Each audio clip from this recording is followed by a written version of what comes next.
পুজো আসতে আর মাত্র কয়েকদিন। শুরু হয়ে গেছে আমাদের সবারই কেনাকাটা।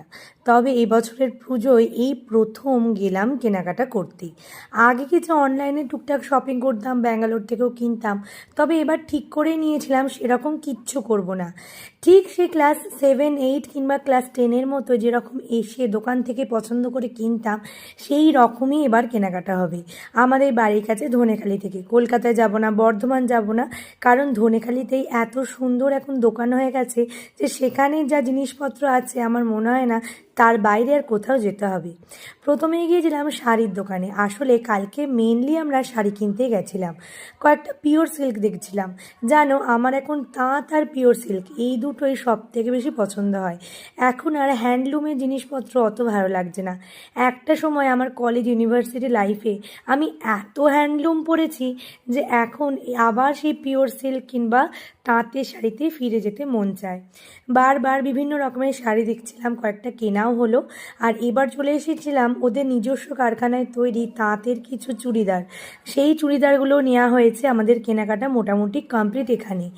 এরপর আমরা এখান থেকে বেরিয়ে সোজা চলে যাব ধনেখালির আবার একটা অন্য পার্টি। এখানে আছে এম বাজার। এম বাজারে ছোটদের রেগুলার পরা জামা কাপড় বেশ ভালো পাওয়া যায়। তাই ভাবলাম আমার মায়ের কিছু টুকটাক প্রয়োজনীয় জিনিসপত্র কিনবো, আর মেয়ের রেগুলার পরার কিছু জামা কাপড় এখান থেকে যদি কেনাকাটা করা যায়। জানো, 1 বছর আগে পুজোর সময় এম বাজার এসেছিলাম, আবার এই কালকে গেলাম। কত ছোট ছোট জিনিসপত্র বিক্রি হচ্ছিল, দেখতেও কি কিউট লাগছিল। আমার মেয়ে তো ওখান থেকে একটা বল পছন্দ করে কিনে নিয়েছে। এছাড়া আমার মেয়ের কয়েকটা জামা নিলাম, কয়েকটা চুড়িদার, হ্যাঁ নাইটি, এইসব বিভিন্ন রকম জিনিসপত্র কেনাকাটা করার পরে ফাইনালি আমাদের সেদিনের মতো বাজার কমপ্লিট। আর তোমরা বললে অবাক হয়ে যাবে যে তখন বাজিল রাত 10টা। আমরা সন্ধ্যে 6:30টার সময় বেরিয়েছি বাড়ি থেকে, আর রাত 10টার সময় শপিং করে ফেরার পথে ফাইনালি একটা খাবারের দোকানে গেলাম। আমার এখন আর বাইরের খাবার দাবার অতটা ভাল লাগে না, হয়তো আমার পেটের জন্য, আমি জানি না। তবে আমার টুকটাক জিনিসপত্র এগুলোই ভাল লাগে।